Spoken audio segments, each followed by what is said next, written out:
we did that first video where I kind of posed the question about a surplus of skill. And, it, and of course, it met with mixed results, to say the least. I would say, bottom line up front, I would rather have a grandmaster level of skill and not need it than to need that grandmaster level of skill and not have it. Answer the question, is a surplus of skill important? Well, the answer is absolutely. But how important it actually is relevant to the individual and to the circumstance. And what makes up the surplus is also relative. We see time and time again people, agencies, units that try to buy skill instead of developing skill, and it never works. Jeff Gonzalez points out in a recent blog post I looked at how important critical decision making skills are in that deadly force encounter.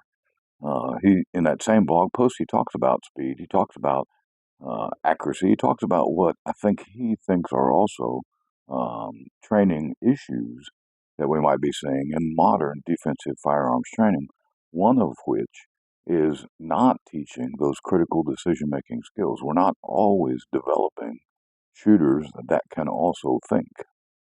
I think as we start to have the conversation about a surplus of skill, then what we should be trying to do is to develop a shooter that has a surplus of skill in probably more areas than just speed and accuracy, and critical thinking should absolutely be one of those.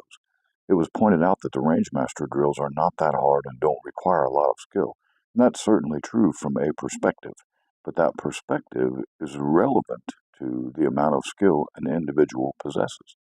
USPSA and IDPA classifiers are not that difficult and don't require a lot of skill. But again, it's relative to the individual perspective. Advances in firearm design and quality control, better ammunition, and sighting systems allow us to shoot faster, more reliable firearms than was possible when performance, shooting, thoughts, and concepts were actually born.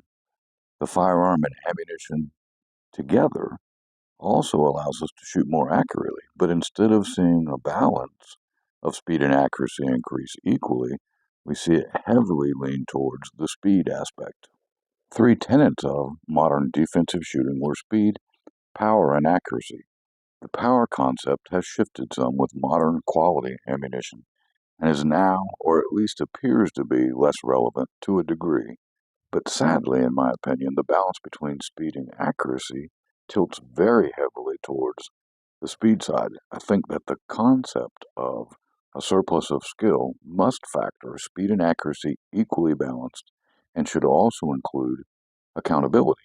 Practical shooting sports, both IPSC, then turned USPSA, as well as IDPA, were started with an idea of developing better defensive shooters, envisioned at some level as training. They are no longer balanced to a point to be relevant, leaning way into the speed aspect at the expense of accuracy and without accountability. At a recent state level USPSA match, of the top 10 finishers, 8 had misses. 3 of those also hit non threat targets, but the surplus of speed made up for the deficit in accuracy, and that simply wouldn't be acceptable in a defensive encounter. In that defensive setting, the ability to get effective hits quickly is important, and it can't be overstated. The circumstance itself will determine how fast and how accurate someone might need to be, but we can't lack the accountability aspect. We have to be able to control what should be the balance of speed and accuracy. I might say that accountability then rests above the tenets, and the tenets might shift to speed, accuracy, and control equally balanced. We know that working to achieve a higher level of skill than that which is actually required is important. That's what will allow us to work at that required level of skill more easily when the setting is chaotic and stressful. We can't guess what level of skill will be required in a gunfight. All we can do is work to remain in control of our own actions. I'm not saying there's anything wrong at all. In fact, I would encourage people to get out and shoot IDPA and USPSA matches as frequently as you can budget the time and the resources to do that. There are some people that think those are not training; those are simply games. And I would say that in a perspective, that's true.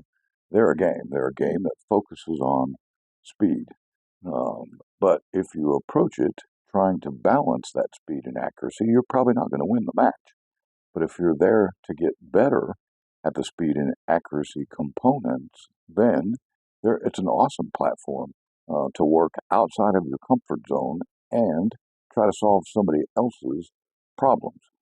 I think especially when we're talking about developing a surplus of relevant skills as they relate to the defensive use of a firearm, specifically a handgun, then we should likely reduce the acceptable scoring area of a target in practice, push the limits of speed through correct structure and efficiency, and raise the acceptable standard, building a surplus of relevant skills. Training should have consequences. We need to hold ourselves to a higher standard and control that surplus of skill. If we're in the business of teaching other people to develop that surplus of skill, then we also, in my opinion, should be teaching them how to, when to, control that surplus so that it's accessible on demand. They can get to that skill because they know what that skill is and how it relates to the setting. So that surplus of skill then becomes relevant.